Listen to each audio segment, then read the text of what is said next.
와, 또 80분 됐어요. 1대0 상황에서 미친 소트 상대로. 야. 아마드! 역시 너밖에 없다. 제작! 또 너야! 야, 빨리 해, 빨리. 지금 세레모니 하죠. 빨리. 야, 진짜 너밖에 없다. 너밖에 없어. 야, 기세 올랐거든요, 지금? 진짜 이게 도파민이지. 미친 팀, 진짜. 야, 소트나고도 이런 치열한 미친 경기를 보여주는 팀? 또 아마드야. 아마드. 아, 관중석이 술렁입니다. 아마드가 볼을 잡은 것만으로도 아마드. 툭? 에릭센인데요? 오! 아마드! 아! 디알로! 오, 머리야. 진짜. 아마드. 아, 근데 방금 에릭센 패스도 너무 좋았다. 원터치로 돌려준 거. 아마드가 툭 끌면서 안으로 좁혀 들어오고요. 에릭센한테 원투로 주고 리턴 받아서 와. 야, 에릭센이 중원 지역에서 예를 들어 뭐 활동량을 요구하는 포지션 이런 것들은 좀 힘들어해도 여전히 이제 공격 방향에서 저런 식으로 센스 요구하는 플레이는 여전히 되는 거거든요. 좋아요. 그래, 너네는 지금 뭐 시간 끈다고 하면서 쇼패스 빌드업 하면은 또 뺏길 거니까 그냥 롱볼이나 때려 넣어. 너네 쇼패스 빌드업 하지 마. 안 돼. 그래, 그게 나. 그냥 계속 차. 쇼패스 하지 마. 오! 아마드! 헤드트릭! 아마드 헤드트릭!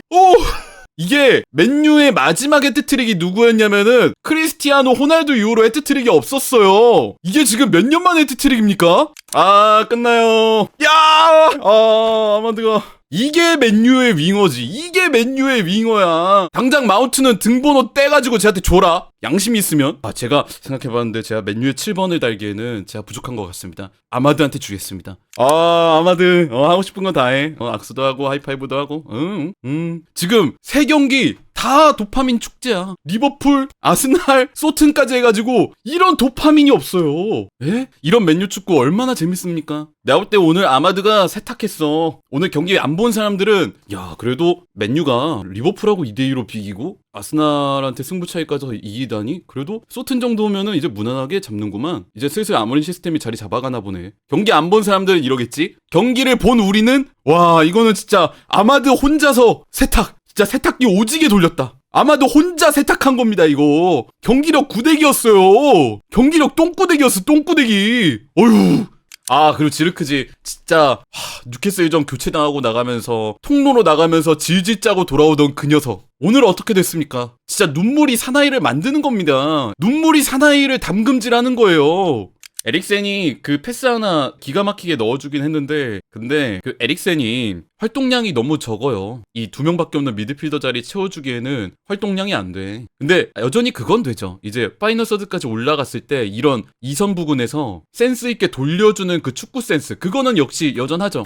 근데 선발로 만약에 내보낸다? 예를 들어 카세미로랑 에릭센 둘이서 이렇게 2명밖에 없는 미드필더 나온다? 아니 뉴캐슬 때 어떻게 됐습니까? 토날리, 조엘링톤, 기마랑이스 이 3명한테 카세미로, 에릭센 둘이서 개 털렸죠? 그래서 나는 또 하나 오늘 누굴 칭찬해주냐? 콜리어도 너무 잘했어. 그 안토니는 아니 그 크로스 상황에서도 왼발로 차려고 하면서 스텝이 꼬이면 어떡해. 아니 오른발에 아예 안 쓰려고 그러면 어떡해. 미친놈아. 다 잘했어. 80분까지는 진짜 보는 팬들이 힘들었어요. 보는 팬들이. 우리가 힘들었습니다. 우리가 80분 때까지는 진짜로. 아휴. 아, 요로 이 자식. 근데 상대가 잘했다. 근데 영혼까지 털리긴 하더라. 아직 너무 어린가? 물론 그래, 아직 좀 더 지켜봅시다. 어차피 오른쪽은 아마드가 해주니까.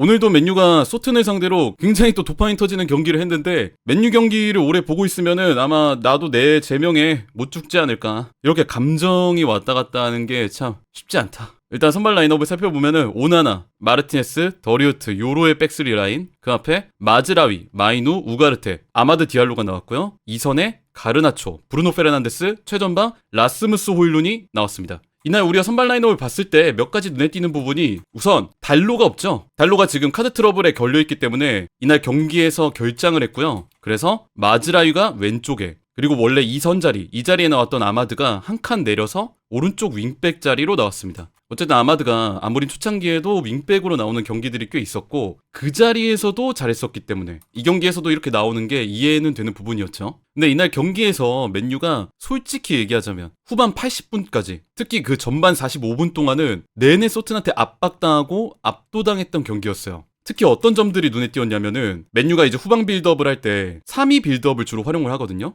후방에 백스리 자원들과 그 앞에 3선 자원들 2명, 그리고 부분적으로 아마드나 마즈라위 같은 윙백들이 순간적으로 내려와서 빌드업을 하는데 이게 정말 되는 부분 없이 엄청 많이 끊겼습니다. 이게 소튼의 전방 압박이 이렇게 들어올 때 풀어나가는 시퀀스들이 잘 준비가 안 되어 있다 보니까 맨유가 몰리고 몰려서 예를 들어 압박이 올 때 리산드로 마르티네스가 압박을 받았다. 그러면 더리우트한테 볼 넘기고 더리우트는 오나나한테 볼 넘기고 요로가 빠지면서 오나나가 요로한테 볼 넘기고 이런 식으로 코너 플래그 근처까지 소튼의 압박한테 몰리는 장면들이 정말 자주 나왔어요. 이렇게 되니까 사실 측면으로 몰렸을 때 이 요로가 할 수 있는 선택지가 없죠. 그래서 어떻게 됐느냐, 이 측면 라인에서 앞쪽 그냥 호일룬한테 던져놓는 롱패스를 주로 했습니다. 근데 이런 패스가 사실 막 준비를 한 다음에 차도 정확하게 가기가 쉽지 않은데 사실 몰린 상태에서 찬 롱킥이잖아요. 이게 호일룬한테 정확하게 가기도 어려울 뿐더러 호일룬이 제대로 잡아주기도 어려운 패스였어요. 그래서 전반전까지 맨유가 압박에 몰리고 측면에 몰려서 요로가 롱킥을 때려놓고 호일룬이 제대로 받아주지 못해서 소튼의 압박에 또 뺏기는 그림. 이게 제 기억상으로는 적어도 4-5번은 계속 똑같은 패턴으로 나왔거든요. 근데 이게 같은 롱킥이라도 맨유가 롱킥을 안 하는 팀이 아니에요. 평소에도 이런 롱패스들을 굉장히 많이 하는 팀인데 평소와 다른 점이 딱 하나 있습니다.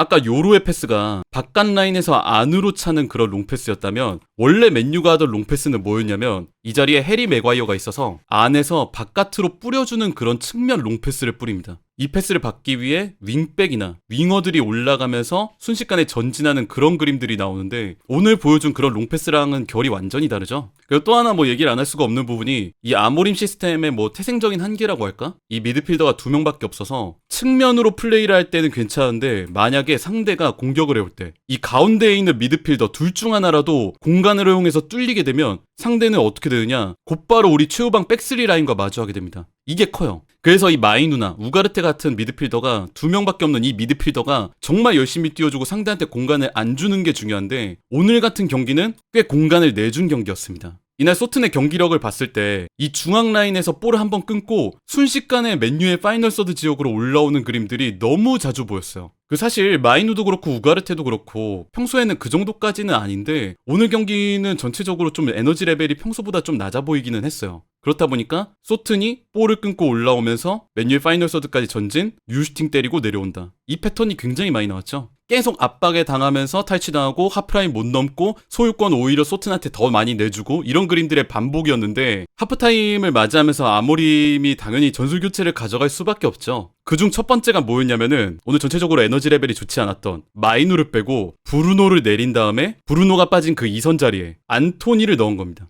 근데 그 안토니가 사실 이전에 출전을 했을 때도 물론 뭐 기회를 많이 받지는 못했습니다만 2선 자리가 아니라 이 오른쪽 윙백 자리에 자주 나왔잖아요. 근데 이날 아모림의 선택은 아마드를 오른쪽 윙백 자리에 그대로 두되 안토니를 2선으로 올린 선택이었습니다. 그리고 이렇게 해도 경기가 안 풀리니까 아모림은 또 추가적인 교체를 단행할 수밖에 없었어요. 오늘 전방에서 홀더 플레이를 하는데 애를 먹었던 라스무스 호일룬을 빼고 그 자리에 조슈아 지르크지를 넣었습니다. 또 마찬가지로 마이누랑 비슷하게 오늘 컨디션이 좋지 않았던 우가르테를 빼고 그 자리에 맨유의 어린 선수 콜리어를 넣었죠. 이 콜리어 같은 경우가 지난번에 아스날전에서 교체 투입됐을 때도 전체적으로 에너지 레벨이라거나 후방에서 풀어내는 빌드업 플레이 이런 것들에서 좀 안정감을 보여줬는데 이렇게 교체로 들어온 선수들, 특히 지르크지가 들어옴으로써 이날 맨유 공격에 혈이 뚫렸습니다. 이게 맨유가 똑같이 롱패스를 쐈던 거는 마찬가지였거든요, 전반하고. 근데 오늘 지르크지가 호일룬하고 달랐던 점이 똑같이 홀드업 플레이를 하되 호일룬이 이거를 받아내는 거, 이거 하나에만 급급했다면 지르크지는 이거를 받고 양쪽으로 뿌려줬습니다.